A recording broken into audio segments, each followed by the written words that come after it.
Hello.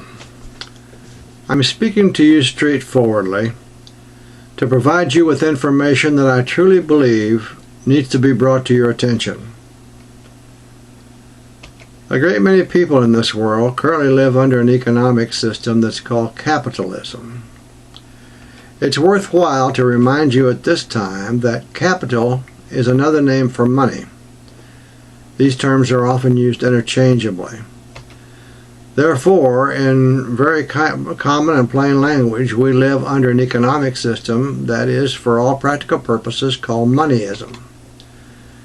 This means that our entire economic system is based upon, focused upon, and named after capital, or money. It's reasonable to conclude, therefore, that money is a very important focal point within our society. How can this be morally justified in view of the fact that we were told 2,000 years ago by the Master Jesus, the Christ, that the love of money is the root of all evil? Yet, we find, as indicated, that money is a very important focal point within the very society in which we live. This shows us that as a people, we have allowed ourselves to live under an economic system that is not consistent with His teachings. Even worse, most of the people within the society would be very upset at the suggestion that we should even consider something different. Jesus told us further that we cannot serve both God and mammon. He told us additionally not to lay up for ourselves treasures upon earth, where moth and rust corrupt. Nevertheless, we find both individuals and organizations that are hoarders of billions of dollars, while so many others in our society are suffering greatly. Yet many of those who are so very wealthy complain bitterly when there's even the slightest indication that the people of the society are beginning to become more aware of these significant inequities. And with that awareness has come the realization by many that perhaps alternative economic systems should be considered. Jesus told us further that the greatest commandment was to love God with all your heart, all your soul, with all your strength, and all your mind, and to love your neighbor as yourself. When Jesus was asked, "And who is my neighbor?" He gave the example of the Good Samaritan who helped a stranger in need. Jesus gave us additional guidance on how we should treat others, especially those who are unable to provide the necessities of life for themselves, when He made the following statement in Matthew chapter 25, verse 34 through verse 45, with emphasis on verses 44 and 45, where He said, "Then shall they also answer Him, saying, Lord, Whence saw we thee and hungered, or athirst, or a stranger, or naked, or sick, or in prison, and did not minister unto thee? Then shall He answer them, saying, Verily I say unto you, inasmuch as you did it not to the least of these, ye did it not to me." The example that Jesus gave was very straightforward. There should be no doubt left in the mind of any reasonable human being who believes in God and seeks to follow the teachings of Jesus that we are, in fact, our brother's keeper. This is being pointed out to you because of the plight of millions of people around the world, with a significant reason for their plight being typified by an attitude that was reflected during one of the political debates in the primary election season of 2012. When one of the candidates and many members of the audience were actually willing to let someone among us die because that person had chosen not to purchase health insurance to provide for his health needs. We're not all blessed with great foresight, nor do we all have the wisdom or the riches of Solomon, so that we always make the right decisions in our lives and then have the financial means to follow through with those decisions. But that doesn't mean that we should be allowed to starve, or be thirsty, or be alone or without help, as Jesus pointed out in Matthew chapter 25. It should also be clear to any reasonable person that if we depend upon ourselves as charitable individuals to attempt to meet the needs of all those who are among the poor, the disabled, the unemployed, or others in need, a great many will indeed be helped. But without question, there will also be great numbers of needy persons of whom we as individuals will be unaware completely. And those persons will therefore go without critically needed help. The same would be true if this were left to the churches of the society. The leaders of the early church knew this full well, but they were not able to set up the ideal of a fully centralized structure to see to the needs of all the people, because they didn't have the decision-making power of those who governed the local, regional, or national governments. The Apostle Peter and the early church leaders, however, were able, as outlined in the New Testament book of Acts, to set up a centralized means of helping all of the members within the church. This made certain that at least all of those in the church who had need would have their needs met. I'm definitely not suggesting that we govern ourselves as a theocracy, certainly not, or even under the same economic system used to see to the needs of the members of the early church 2,000 years ago. But I do suggest that there are those among us who are knowledgeable enough to craft an economic system that uses the best ideas, principles, and concepts taken both from that method used by the early church and also from the current system. It would be a new system where entrepreneurial skills would continue to be motivated, encouraged, and rewarded, but where there would also be a fair and equitable way to have a pooling of resources and more of a centralized distribution through an effective national government. This would allow all of those in need to have their critical needs of food, medical care, and education met, with far fewer persons, if any, being overlooked than it would be the other way if we went at it individually.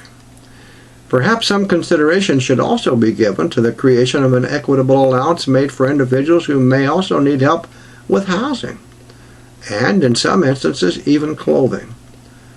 All of these critical needs for those who are unable to help themselves could be met without the resulting higher costs that necessarily always come when profit is extracted while providing these life-essential needs, as is normally the case under the current system of capitalism or moneyism.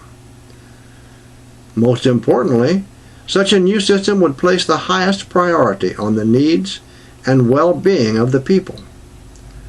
Those who are able to do so would work and contribute, much like they do today, with more equitable contributions coming from those who've been significantly blessed financially. But the greatest emphasis would be on the needs of the family, of individuals, and the needs of the society as a whole, to a far greater degree than is done today, when the current emphasis and the high priority is now being given to the making of profit over and above the needs of the people and the needs of the society. Today, however, as a result of many long years of misleading seeds of thought being carefully planted and cultivated over time, we've been taught and have come to believe that we must somehow fear the so-called evils of anything other than the current system of capitalism, or in fact moneyism. More so that we should be especially afraid of the thought of using any version or aspect of, or even extracting ideas from the system set up by the Apostle Peter and the other leaders of the early church. They knew that the system they established was the most effective means of being certain that the needs of all church members were met. I believe with certainty that if the Apostle Peter and the early church leaders had been able to persuade the governmental powers that be to do so, then such a system, or one very similar, would have been established in order to be certain that the needs of all the people would be met, and not just the needs of the church members alone. As previously indicated, I'm not suggesting that such a system be set up in that form today, And I'm definitely not believing that we should live under, not suggesting, or do I believe that we should live under a theocracy. But I do strongly submit that the current system is inequitable, and yes, even corrupt.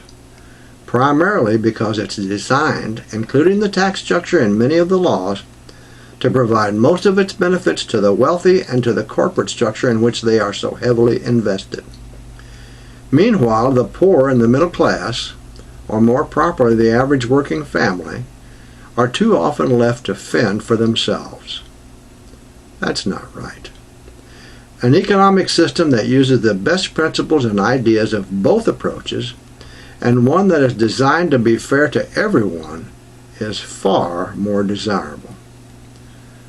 There will be some who will say great many things to detract from such a system.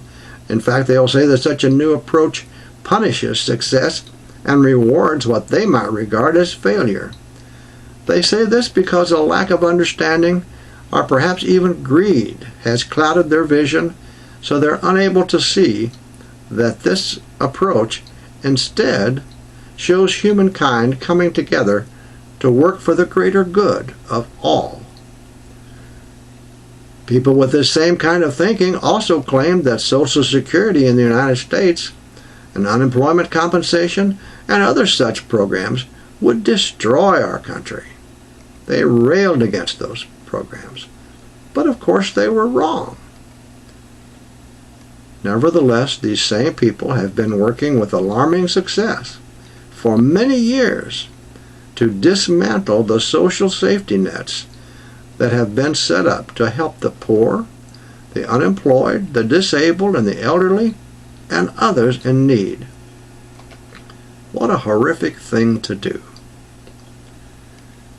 We've been taught, and yes, even indoctrinated over a great many years to believe that such systems as the one being encouraged here were evil and wrong and should be despised and avoided at all costs. These same people who have also made certain through the media and other means that we were subtly taught and indoctrinated thus, too often have been, over the years, those who are among this very same privileged 1% that we are all now beginning to learn more about. We're learning more about them and about their motivation for using every available means at their disposal to indoctrinate and mislead us over the years, to the point that we have actually come to believe that our coming together as a society, or as a people, or as a country, and sharing our resources for the common good of all is an evil to be avoided at any and all costs. Can you believe that? When are we of the 99% ever going to stop and realize that their motivation for making something so worthwhile appear to be so evil is simply to allow them and their children and their grandchildren to continue to be among those of the privileged 1%? They intend to keep the current economic system, including the tax structure and many of the laws, so that it will all continue to benefit them, while making certain that the rest of us remain in the 99%, struggling and doing our best to make ends meet from payday to payday. That is, if we happen to be fortunate enough to be gainfully employed even. I hope that you'll open your mind and your heart and allow what I've told you here to assist you in reaching the understanding that you'll need to help you recognize what is truly in the best interest of all the people in the United States of America, and indeed in all the countries around the world. Please give your thoughtful consideration to what has been said here.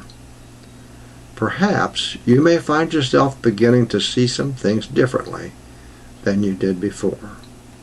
Thank you for taking the time to watch this important message. I'm very grateful for that. Thank you again.